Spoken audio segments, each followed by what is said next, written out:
a need comes from feedback within the body. It often comes through emotion. For example, anger is the emotion that comes up that helps us discern that, hey, I don't like that. That's not okay to me. That's a no for me. When we bypass our needs to show up for somebody else, what we're doing is we're bypassing our boundary, which is to say we're actually bypassing anger. And so when that anger doesn't have a pathway to flow, this is where it stagnates within the body, and this is highly linked to inflammation. We can be unconscious to these very patterns. I previously thought of myself as just this really nice person who was able to hold it together, and I didn't really get angry. What I didn't know is that I was bypassing anger altogether. It would come out sideways though, in either passive aggressive comments towards my partner, or I would get really angry perhaps with the people who felt really safe to me. But it was with the people who I didn't have that relational safety with, who weren't as close to me, that I would hold everything together with and not hold boundaries, show up, and essentially bypass myself in the process. Hello and welcome back to Rooted with Natalie Andrea. And in this conversation, I want to dive into the topic of our needs as women, as mothers, and why it can be so difficult to actually balance our needs and our own health and care with all the other responsibilities that we have on our plate and all the other roles that we play and all of the other humans, pets, things that we actually take care of within our lives as well.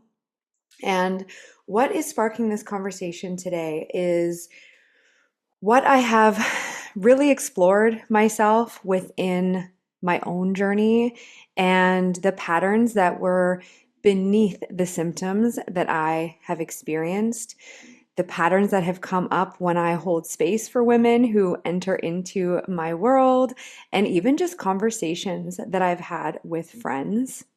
And whether or not you have symptoms, if you are a mother, I think it's pretty common to feel like there is not enough time in the day to do all the things that you are wanting to do and to actually care for yourself. You probably wish that you had a few extra hours in the day to just vegetate, to do that extra thing, to go move your body, to have that conversation, whatever it is that you are feeling like you are wanting to do.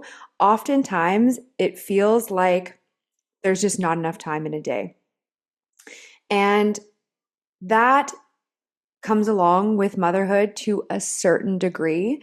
But what you may notice, and certainly what I have noticed within my journey, is that this whole balancing act seems to come with more ease for some women than others. And I know for me, I used to consider myself type A and this high functioning human. However, when I actually started to unpack why I was the way I was and why I functioned the way I was functioning, what I started to see is that the patterns that I was operating in were not actually who I was. They were the ways that I learned to show up and be to attain some form of relational value or safety or worth. And a lot of this is unconscious to us, and it's sort of one of those things that we don't actually see it until we see it. And then even if we see it, we can see it on deeper and deeper levels, if you know what I mean. What I mean by this is that this is a pattern that I have been aware of that I go into for a couple of years now. However, it's still one that I am seeing on deeper and deeper levels in terms of the subtle ways that it might show up within my life.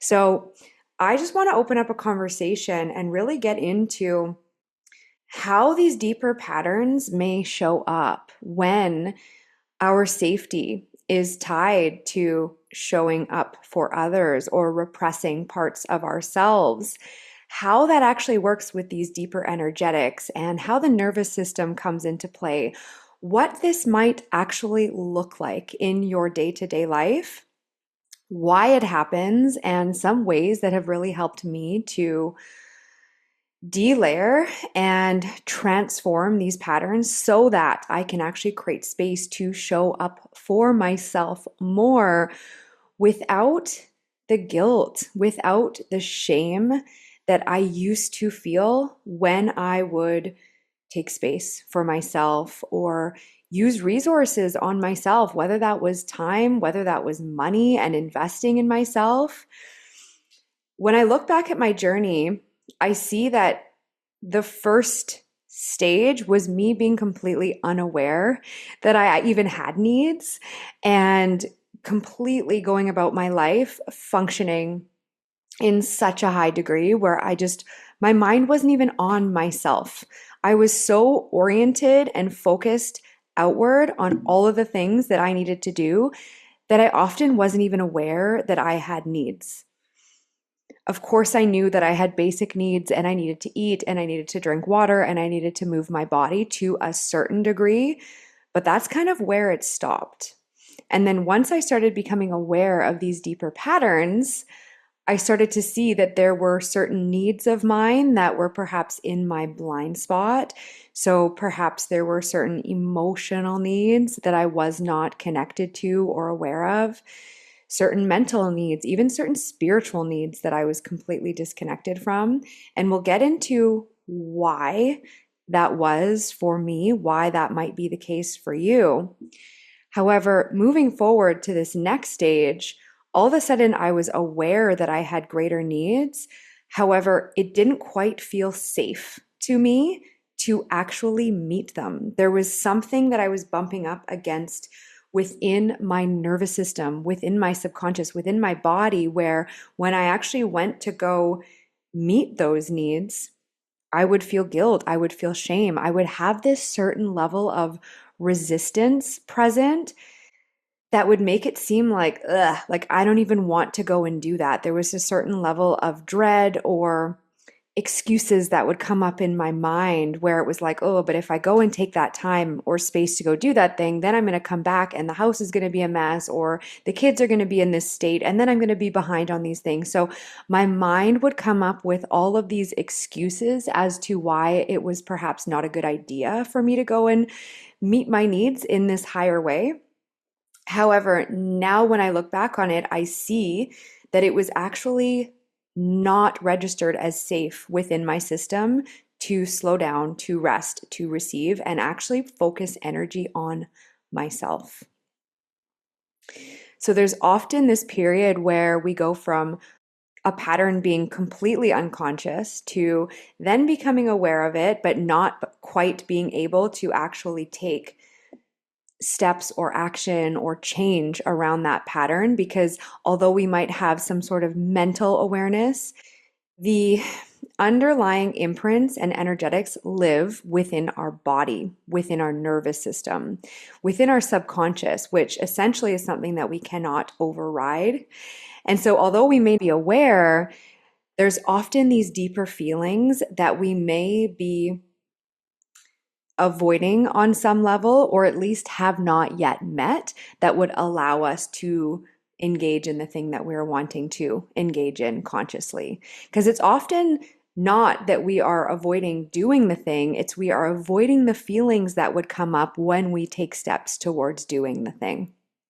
So then it becomes this process of deeper integration, actually integrating that awareness and processing what needs to be processed within our nervous system, within our subconscious, and emotionally as well at the same time.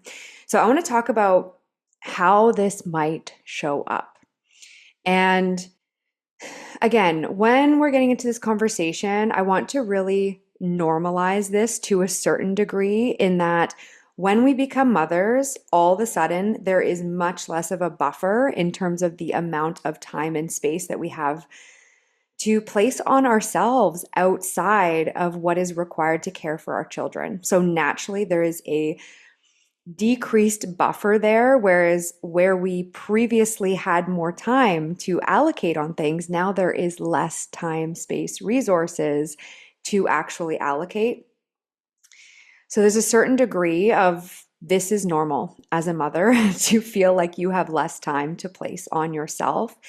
And the conversation doesn't necessarily stop there because we place our time, energy, and resources on what we perceive to have the highest value. So, this is why you can see some people who have no problem resting. They have no problem resting. They have no problem being lazy or shutting off. And their degree of functioning is perhaps less than yours. And perhaps that's somewhat triggering to you. Or perhaps you just look at them as being type B and the type that can just slow down and let go, whereas maybe you consider yourself to be more of type A and higher functioning and what have you. And of course, we all have different personality traits and energetic makeups. However, again, oftentimes it comes down to deeper conditioning around where we have learned we can show up in order to provide relational value or earn worth or esteem. And these two concepts are very tied into safety as well, especially because as young children, we are reliant on our caregivers for our needs being met, for our safety, and for our survival. And so essentially, we are wired to connect with them. And when there is something that threatens that connection, we are wired to adapt in a certain way to maintain that connection, which is why oftentimes when something, some behavior, some trait, some aspect of self is disapproved of or invalidated or even resulted in love being withdrawn or some sort of punishment, we often then repress those traits. We stop expressing those traits over time. And instead, we start expressing more of what is validated, of what we receive affection or praise or perceived love for. So we start to adapt our expression based on this early relational dynamic that we've had with our parents, with our primary caregivers. And oftentimes, when these core patterns are forming, we are in the age bracket of 0 to 7. This is where our primary belief systems are formed. And during that time, our brains are not sufficiently developed to understand context, to understand, hey, this isn't about me. This is about mom and dad, and they're busy and they don't have capacity for this, or they have their own wounding around this. So it's not about me. No, we cannot understand that at those ages. So oftentimes we just internalize it. We make it mean something about us, about our safety, about our lovability, about what we need to do to attain connection, belonging, ultimately our safety. It comes down to because we're reliant on these humans for our safety and survival. And so when we get into this discussion of perceived value and how we attain perceived value, it's often largely based on the imprints that we have internalized during these early years, much of which is shifted back into the subconscious.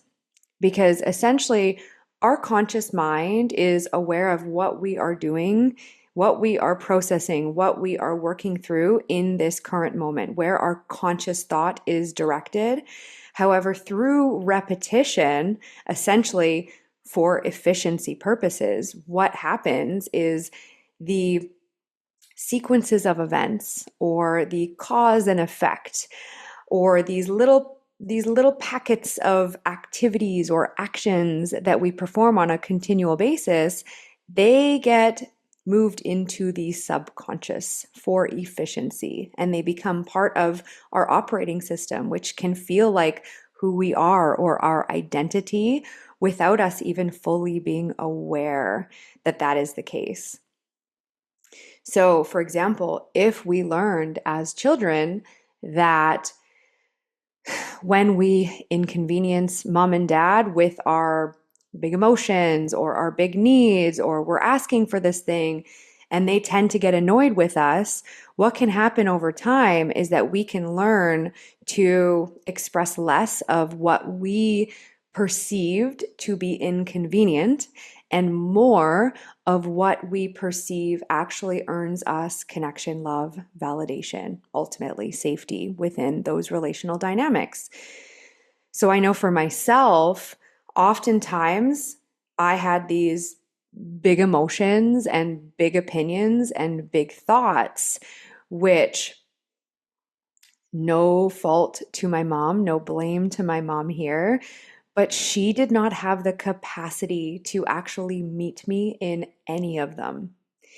I shouldn't say in any of them, in a large enough degree of them for me to internalize that my needs were too much, that my needs were a burden, that my emotions were too much, that they were a burden, and to start repressing those aspects of myself over time. And so if I can't connect with my caregivers based on that wholeness of all the things that make me, what I start to do is adapt and express more of what is validated, what is loved. So in my case, what I learned is that, oh, when I would rattle off all of these nursery rhymes, or when I would be reading these books, or when I would be helpful and take on responsibility with my younger sister, then my parents were really happy with me. And then I received this validation, which felt like love to me, which felt like safety to me. And so I started expressing more of those traits and less of the ones that caused perceived inconvenience to my mom. So I learned to be this helpful, responsible little girl and to function in such a way to try to please my parents, to try to earn that validation and praise and love, which looked like moving into my later years and as an adult as being this high performing, what you might call type A individual who was really successful in my career, who had really, really good grades, who on the outside looked like I was making it and successful and doing all the things that some might perceive as successful and creating happiness.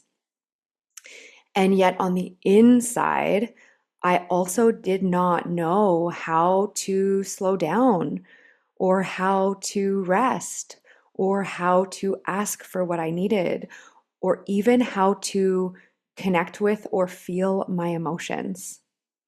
It was to the extent where I literally, at certain points, if you would have asked me what I would have needed, perhaps I would have known to some level that, oh, I feel like I need space. I feel like I need to slow down. And I wouldn't even have necessarily let myself. However, I often was not aware of my emotional needs. I was not often aware of how I was feeling because I repressed those aspects of myself. I repressed my feeling being, the feeling part of me. I repressed the part of me that had needs down into what you might call the shadow, into the unconscious. Because over time, when those needs or those feelings are rejected enough or feel like this perceived rejection, where if I express those traits, this person is not happy with me.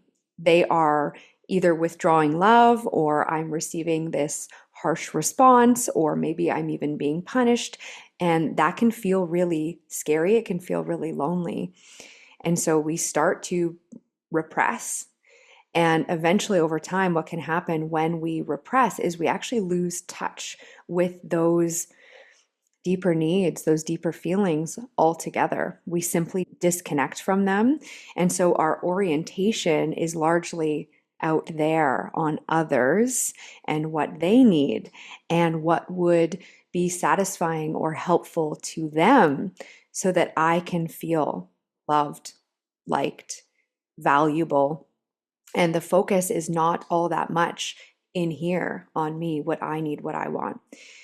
So, in terms of what this can actually look like within our lives when we have repressed needs, when we have learned to repress certain emotions, is it can look like a lot of showing up for other people's needs and a lot of external busyness and not a lot of time for yourself. So for me, it looked like my house is spotless. I am often making dinners and baking muffins and doing all of these things for my family. And I'm showing up for my work and for my clients. And I'm sort of feeling drained inside. I'm starting to feel overwhelmed. I was often feeling burnt out. And even this level of resentment building around, like, I don't have the space for myself. And it might look like resentment towards your partner because they're not showing up enough for you in such way that you perceive that you would like them to, or resentment towards the situation in and of itself, or resentment to the way that our culture operates to a large degree.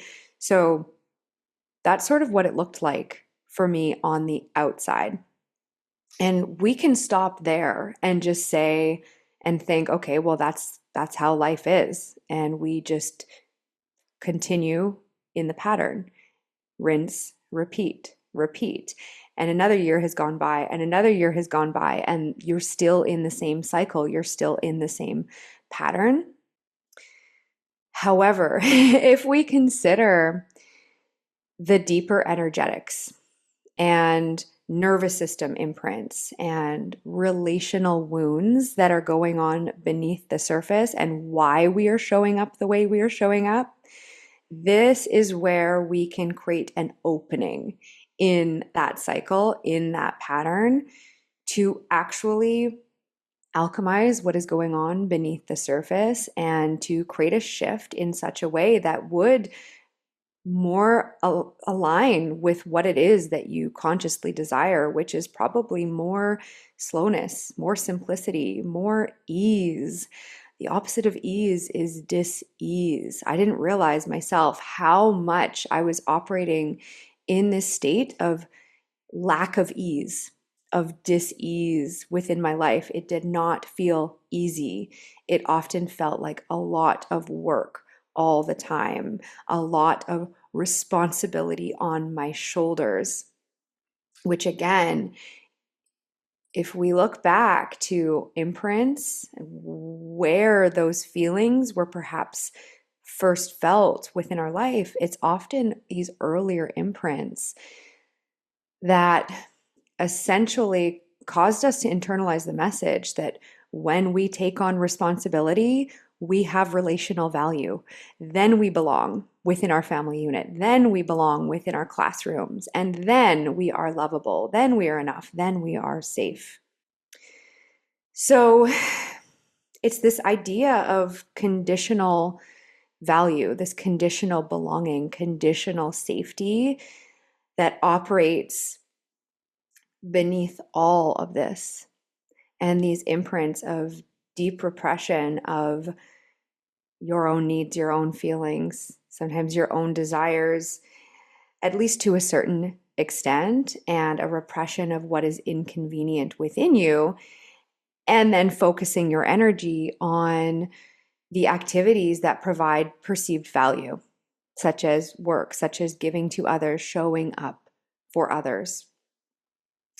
And underneath it all is often this deep core belief or imprint that I don't matter. My needs don't matter. My feelings don't matter. And so, in order to matter, oftentimes we have this association to showing up for others, to giving to others, to showing up in general, creating some perceived value. such that it has to be earned. So here we are trying to show up for others so that we can finally feel like we matter. But it's this endless cycle because when we do so, we're often not even having a self that matters. So we are not actually meeting ourself and our own needs in that. And then it just perpetuates the cycle because then we often feel like we don't matter. And this is a really key core pattern beneath so many autoimmune symptoms and anything that involves anemia, anything that involves chronic fatigue, thyroid issues, rheumatoid arthritis, lupus. I know for myself with Still's disease, which is more rare. And it can also be relevant when it comes to symptoms or expressions to do with the womb or the ovaries. So, endometriosis or ovarian cysts. Because if you think about it, our womb and our ovaries are essentially the parts of us that make us female. And of course, we have feminine polarity, we have masculine polarity, we express both of those energetics. However, our womb and our ovaries are right near that area of the sacral chakra, which is our femininity, which is our ability to receive, to emote, to feel, to flow, just like with our cycles, to actually flow. And it's also linked to our sensuality, to our creativity, to our power. However, there are such distortions that exist collectively. I'm talking about collective wounding when it comes to the feminine principle. I think most of us can agree that we live in a culture, at least here in North America, that is more of this hustle culture.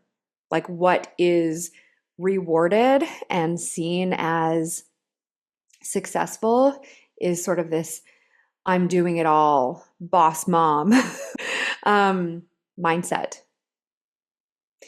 And so when I talk about how these patterns come to be, it's not just that we experience them early on in life and within childhood, because oftentimes we're taking in what was modeled to us. We are taking in these imprints and narratives that we have internalized through our interactions.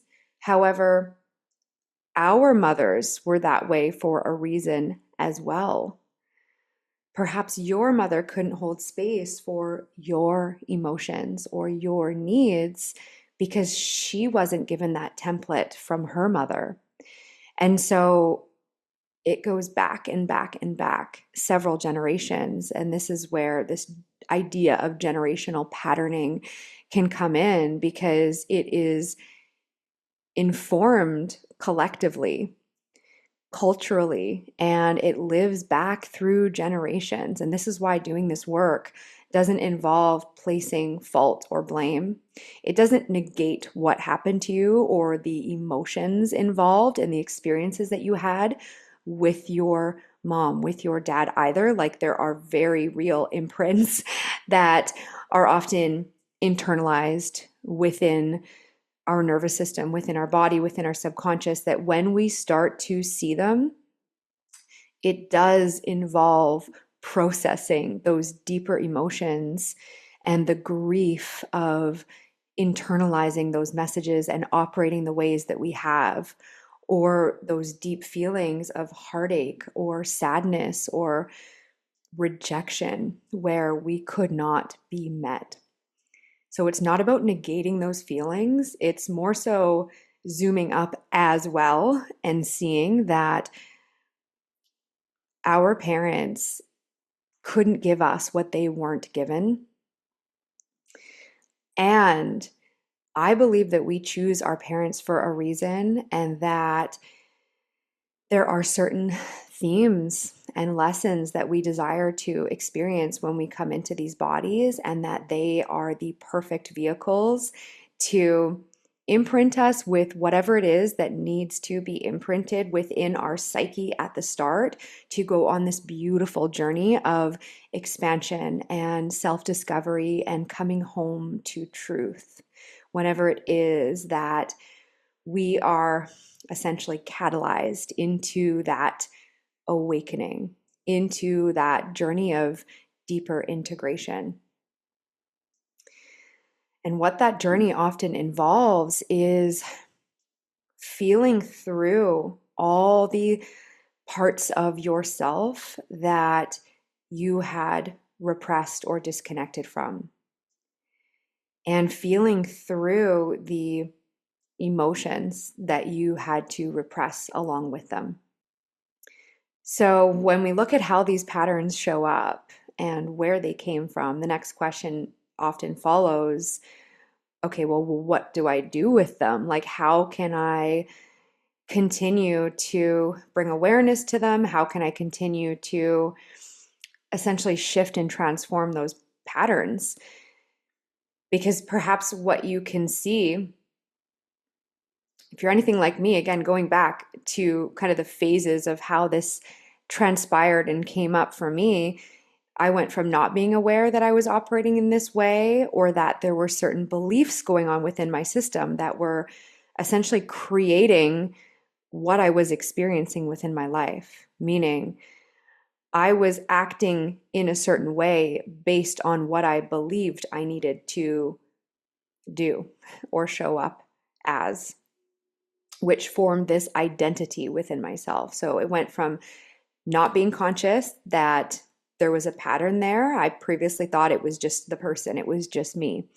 Then I became aware that there was a pattern there going on beneath the surface, that there were subconscious beliefs that exist beneath the surface that not only existed within my mind, but also within my nervous system and within my body. And if you're listening and you have symptoms that you are experiencing within your body, this is where those symptoms often stem from when we look at the deeper energetic roots. In terms of what we're talking about repression of self. We're talking about repression of emotion or certain inconvenient emotions. We're talking about repression of our needs. So when we look at repression of self and this whole idea of not self and self, repressing self, what is true for us and aspects of self, and then essentially taking on this exterior role of what we believe we need to be in order to be worthy and enough and a good mom or a good daughter, or to be successful, or whatever it is that we need to be, to have relational value even. That's the not self. That's not really truly who we are. That's the conditional aspects of who we are, who we essentially think that we need to be. And with autoimmune disease, here we have the body rejecting itself, the body attacking itself. So we have a self and a not self. So there are these deeper energetic patterns that are reflected by the body, not to mention the repression of emotion that stagnates within our cells, not to mention the repression of our needs, which essentially have us trying to earn our worth and earn value out there, exhausting ourselves in the process, and we wonder why we're so exhausted. So these are some of those underlying roots beneath physical symptoms, particularly when it comes to autoimmune symptoms, chronic fatigue, anemia, like I mentioned, anything involving the womb or ovaries in particular, because that involves a repression or rejection of your femininity. So you don't have to experience symptoms in order to also operate within these patterns. However, then there comes that stage of, okay, now I'm starting to become aware that I operate within these patterns. This is my survival response. Now, what do I do with it? So, my first suggestion would be that you start to ask yourself some questions around, okay, well, what would happen if I actually slowed down? If I took one thing off my plate, what would happen? Or what would that mean about me? And this is where you might bump up against some of that conditioning. What might happen? Oh, I'm going to disappoint that person. Or, oh, then I'm not doing enough. Then I'm lazy. And sometimes there's not even a word for it. There's just this feeling of, ugh, like contraction inside or resistance. And what I would invite you to do is continue asking those questions until you get to a point where you're like, aha, there is this thing that I don't want to happen. I don't want to disappoint a person because that would cause me to feel this discomfort. And actually allow yourself to be with that discomfort, to follow the thread into your body. Ask your body to show you where it is that those patterns live. And just be with those sensations, be with those repressed or disowned aspects of self. And you can even consider this type of microdosing or exposure therapy where there's one element of actually excavating and being with those feelings. And then there's the other element of actually living them relationally. What I mean by that is there's going to come a time where perhaps you may need to hold up a boundary with another person or even with yourself for that matter around something that you need to not do in order to meet yourself and your higher needs. So potentially saying no to something or not showing up for someone when they're asking you to show up for them.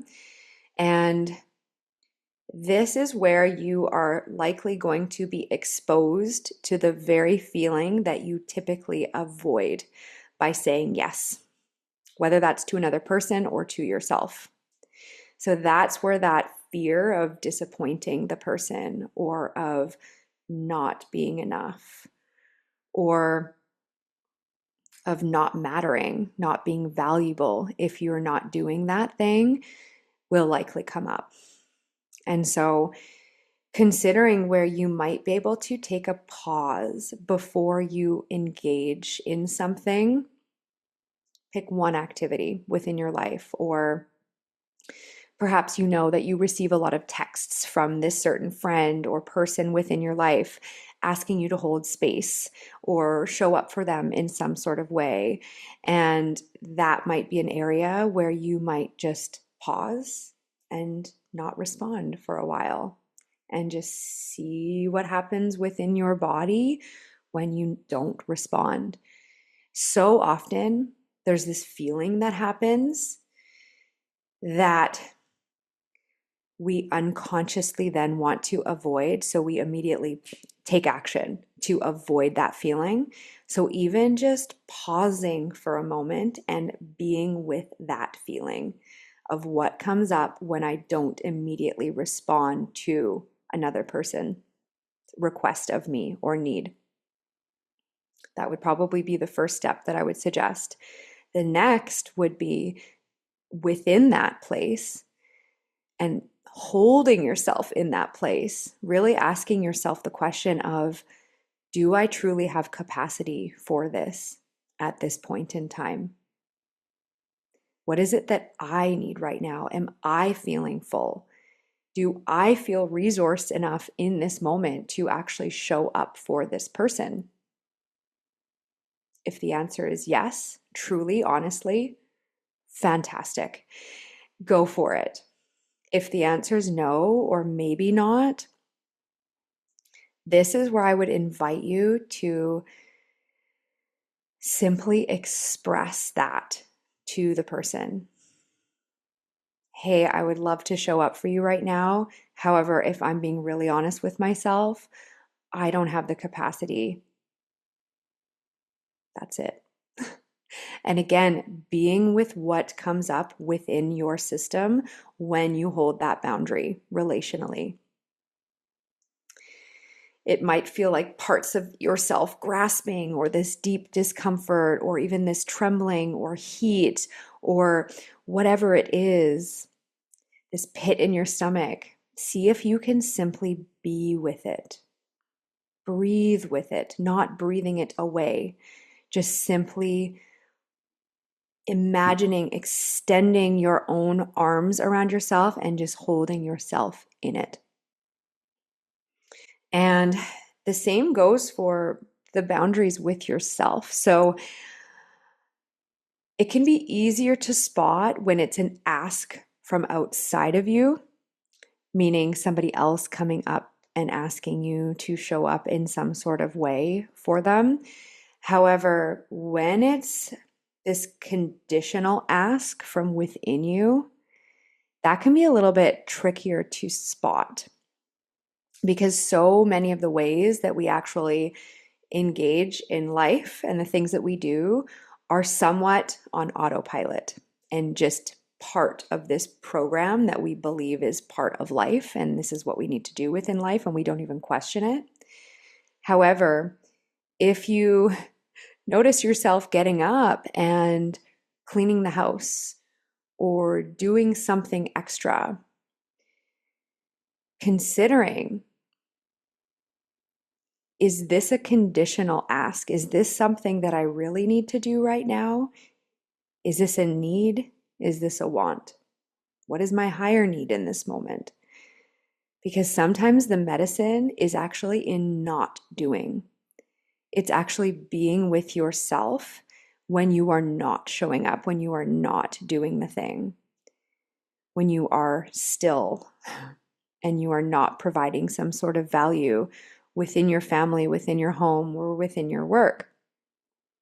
And so if guilt comes up, if this feeling of ick comes up, or those excuses of, yeah, but I should really be doing this thing to stay on top of this, it's not smart to not do this thing, simply just pause and be with it. Because there is this idea of, it's not necessarily what we're doing, but how we're doing it and what place we're doing it from. So if we are cleaning the house from a state of joy and feeling full and desiring to clean the house because it feels good, that sounds like and feels like a really great place to be cleaning from. However, if we're cleaning from the place of, oh my gosh, my house is a mess and so and so is going to come over and see my house and it looks like I don't have it together, and these deeper feelings that really represent the wound, that's not so much of a supportive place to be engaging in that thing from. So when you pause and you allow whatever is coming up within your system to settle, the act of actually being with that, with yourself, is the medicine. You are being with the very being. The words aren't wording. You are being with the very feelings that we unconsciously bypass or avoid by simply showing up, doing the thing, which leads to doing the next thing. And all of a sudden, you have this whole to-do list of things that you are doing, and you're not on the to-do list. Your needs aren't there. So it seems like just this one extra thing that you can do and get done, but everything is just one extra thing. So it's the actual act of pausing and creating space to simply be with the feelings that might come up within that spaciousness that allows you to be with the feelings that you would otherwise avoid by taking the action, doing the thing, showing up, saying yes.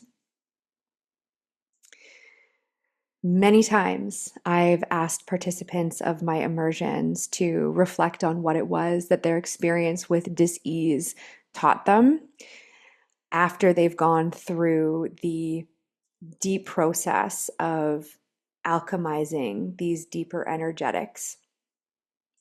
And what they've seen is that if they didn't experience symptoms or dis-ease in such a way that interrupted their lives, they would be continuing to go about their lives in that way, which from the current vantage point looks so incredibly unsupportive and almost unbelievable. I know when I look back, I send so much love and compassion to that old version of myself who was running around like a chicken with her head cut off, so deeply craving love and safety and not even knowing it. And what women often see is that the symptoms that came through were actually saying no for them. In all the ways that they couldn't say no, their body was speaking for them in the form of pain, in the form of chronic migraines or headaches, whatever it might be. There's something that often comes up within the body to interrupt how it is that you are caring about. And then it's so often that we try to interrupt the interruption. We try to resist the interruption because we are so conditioned to keep going. And of course, there are these feelings of fear and discomfort and pain, and those are things that no one wants to experience. So it's very natural for us to want to resolve what's going on within the body. However, most of us are not taught. I was not taught that our body constantly communicates. Part of what we explore within my immersions is looking at all the ways we were actually taught to invalidate or negate our body's expressions. So, for example, as a child, maybe you ran warm and you were running around outside without a jacket and you were constantly told, like, put a jacket on. And this is such a simple human happening and experience. And you're like, but I'm warm, I'm hot. And your caregiver is like, no, it's cold. So maybe eventually you just start putting on the jacket.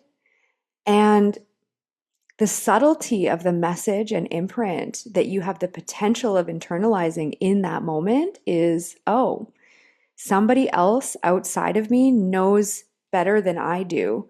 I can't trust the sensations or the messages from within my body. Or, and this is kind of a nuanced topic, but say you are full and you are not wanting to eat, and your caregiver feels like you are not full and you need to keep eating, and they're meaning well in all of these examples. And so they're encouraging you to eat. No, you need to keep eating. And of course, there's this whole idea of stimulation and kids and preferences and all of these things here, distraction, all of these things. However, over time, what can be internalized is I can't trust the signal from my body that says that I'm full. Something else outside of me knows better than I do. Same is the case with emotions. When we are having an emotional experience, that is feedback coming from within us that is actually designed to move through to help us discern how we are feeling in response to something, whether we like it, whether we don't like it, whether it feels right, whether it feels wrong. It helps to inform us of our truth. However, when those emotions are invalidated and we essentially receive the message that you should not be upset, it's not okay to be upset right now, or shh, quiet down, it's not even okay to be happy or excited right now, we start to distrust and lose connection with the sensations and intelligence that actually come from deep within our own bodies, innately within us. And oftentimes, when women come into my world, there is this deep distrust of what is going on within their bodies or within themselves. If they have symptoms, they often see that as being a distrust within their body and what their body is doing, and their body being broken and faulty. And there's lots of fear involved. And I completely understand that because I've been there. However, I also speak to women who don't have symptoms from within their body, but they still feel that deeper distrust within themselves, that voice of doubt within them, the lack of self-belief that they can do the thing. And this is such a human common condition and wound. However, when we are looking at feedback from within the body, whether that be a sensation, whether that be a need, comes from feedback within the body, it often comes through emotions as well. For example, anger is the emotion that comes up that helps us discern that, hey, I don't like that. That's not okay to me. That's a no for me. That's crossing a boundary. And so if we don't have this open pathway to feel anger, or if it's distorted in some way, we lose that feedback. We don't even know that something doesn't feel okay to us. And therefore, we aren't actually in touch with that need that arises out of that felt sense of anger, the alchemy from within that anger. And again, most of us have some sort of wounding around emotion and specifically around anger. That it's either not safe, it's not okay, it's not good. It results in rejection, it hurts people. So we either internalize it, we push it down, we repress it, or we resist it until it explodes on somebody else, or we push it outward, we blame somebody else. And if you think about anger, which is this hot, fiery emotion, anger is so related to inflammation within the body and so many symptoms. And it's no coincidence that autoimmune disease and these mystery symptoms are so much more prevalent among women, because there is this complex where, and this doesn't go across the board, but typically men will have an easier time expressing anger or aggression and a more difficult time with sadness and vulnerability. And with women, it's often the opposite. It's seen as more acceptable for us to express vulnerability, sadness, weakness. Oftentimes there's an association between these emotions and vulnerability. Versus anger is not seen as good, as something that nice girls do.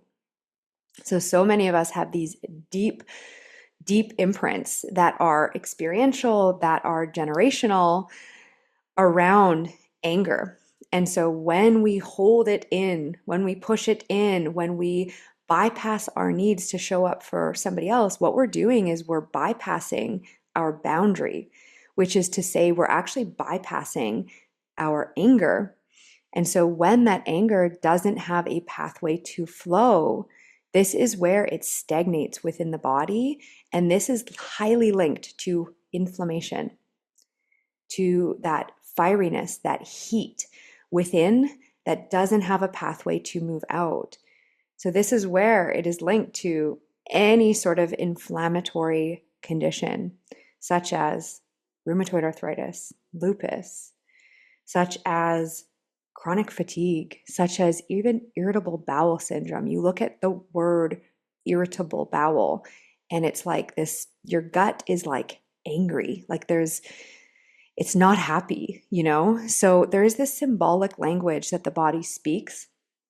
And because we can be unconscious to these very patterns and the way that these energetics flow within us.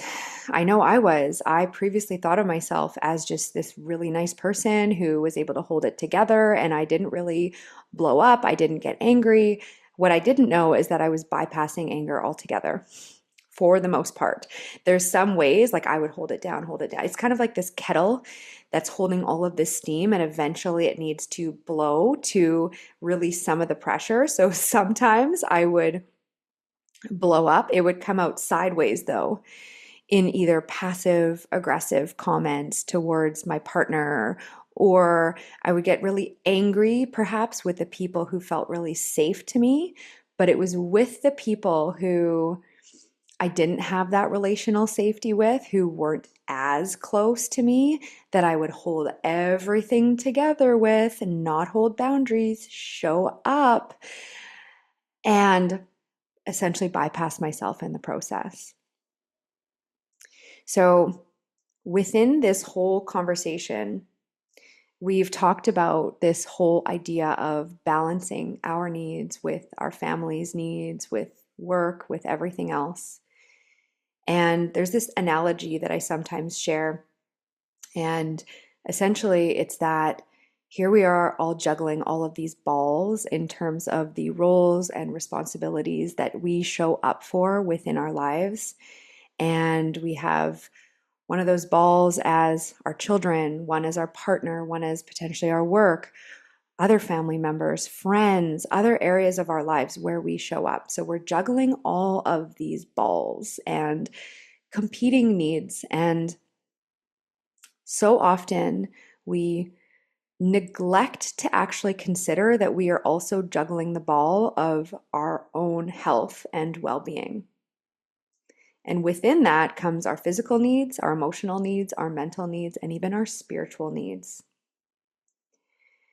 So, the only ball within this example that literally dictates whether we can hold all the rest of the balls is our well being, is our health, which depends on us actually being aware of and creating space for our needs. However, we often don't hold that ball with the reverence or importance that it truly deserves. And I know for me, it took me experiencing severe life threatening situations with my health to finally prioritize my higher needs, to finally carve out space to process what was going on within my body, because it came to be this situation that felt life threatening. It felt like life or death. And so I finally carved out space to ask for support, to receive support, which was deeply uncomfortable to me at the time. For someone who has internalized that their needs are too much or their needs are a burden and that they need to do other things for people that provide relational value in order to be safe within the relationship, asking for your own needs to be met or asking for support and actually receiving can feel like a threat. And it did for me. It was deeply uncomfortable. And I had these fears of inconveniencing or burdening another person. And it had these visceral impacts within my body that I had to learn how to be with and alchemize. And over time, when I was able to do that and actually be with the deeper feelings and unravel the thread and essentially rewire, repattern my nervous system around true safety, that it was safe to have needs. In fact, when I bypassed my needs, this is what put me in a very unsafe situation with my own health. So reframing safety, which is really doing the deeper nervous system work, energetic work, even inner child work around those deeper imprints that we internalize much earlier on in life. And when we do that, it allows us to feel safe, taking more space for ourselves, asking for support, receiving, slowing down, and reframing our value to be innate, such that we can actually hold that well-being health ball of our own with more importance, with more reverence, which is synonymous to this journey of redefining our inner worth. What makes us worthy beyond condition, beyond what we look like, beyond what we do for others, how we show up for others, how we care for others, beyond success that we're having within our work. And that reframe is literally what recalibrates our habits, what we say yes to, what we say no to, what we have our children enrolled in, because our idea of what will make them happy and successful shifts, because what we believe will create happiness and success for ourselves also shifts. So, as much as this is a common challenge among mothers to balance and to navigate, depending on the extent of repression present, depending on our life themes and lessons and where we find ourselves, these patterns may or may not end up within our bodies, but they often play out within our lives, especially if we're feeling that lack of ease. There is this quote, and I'm not exactly sure who said it, but it is in front of me here on my desk, and it says, "Easy is right," meaning when something feels easy, it's so innate to us. It's often very supportive of who we are, and most of us is in alignment and congruence with what it is that we are doing. And when we consider the opposite of that, when something feels really, really difficult or there's friction there, there's a reason for that. And it's not that it's wrong, it's often just that there is a part of us that perhaps is not fully on board. There is some inner divide that's happening, or we are going about our lives in such a way that is creating resistance on some level within us. And that phrase, "easy is right," is something that I have been contemplating recently. And it's also seems to be in direct opposition to life, which often feels not easy in many ways. But again, that's just a condition of the mind and how we perceive something. So if we notice that our children are having lots of big emotions and there's lots of needs, we can be in that with ease if we believe that that is normal. If we don't have any part of us that is being bumped up against that says, this isn't normal, this isn't safe, I should be doing other things, all of these parts of us that pull us out of presence and cause this inner resistance. So again, it's not what you're doing, it's how you're doing it, the energy that you are coming from, how you perceive what you're doing.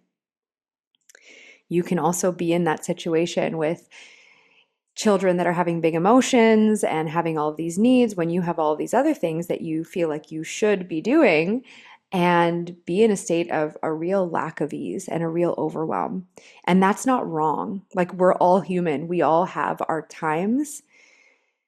However, it has really served me on my journey to ask the deeper questions of, well, why is this bothering me? Or why do I think that I should be experiencing, having a little throat chakra moment here. Why do I think I should be experiencing something different than what I'm experiencing right now? I often endeavor to come back to the truth, my felt truth, that all exists for our expansion, for our evolution. If we come at it from the perspective of really seeing why it's here, how it's serving us, dis-ease is no different.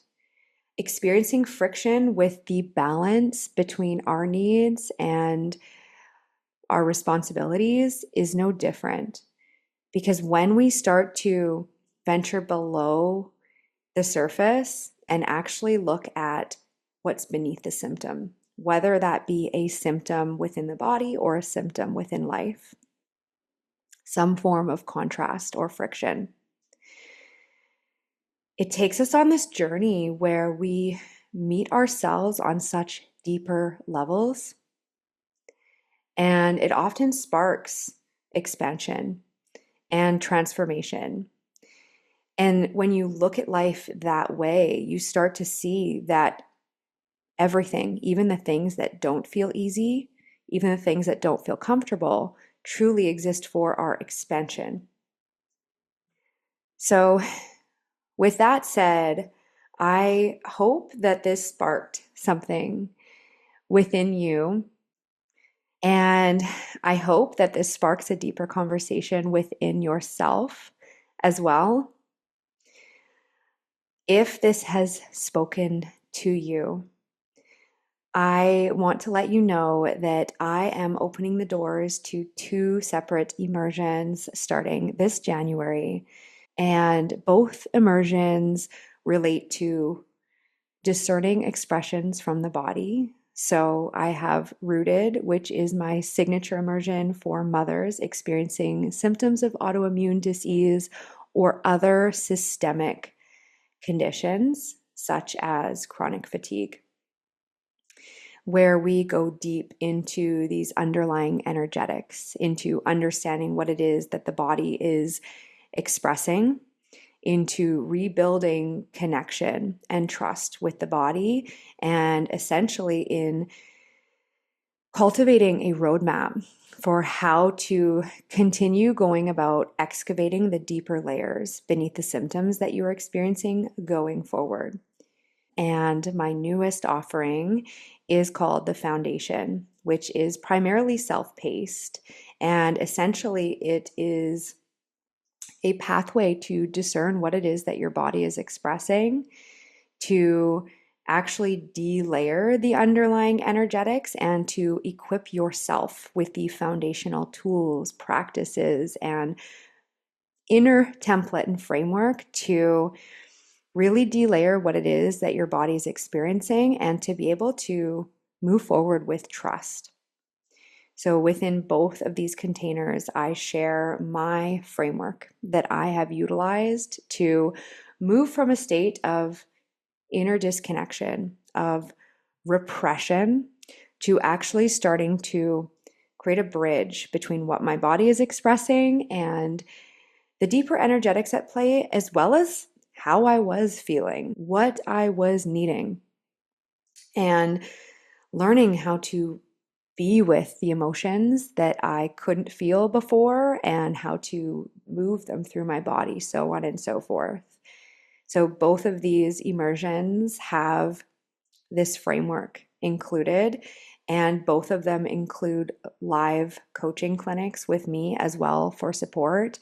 It's just the frequency that differs between the two. So, if these speak to you, I really encourage you to head on over to my website. I'll include the details in the show notes to read through, to consider if those might be supportive to you at this point in time. And of course, reach out if you have any questions.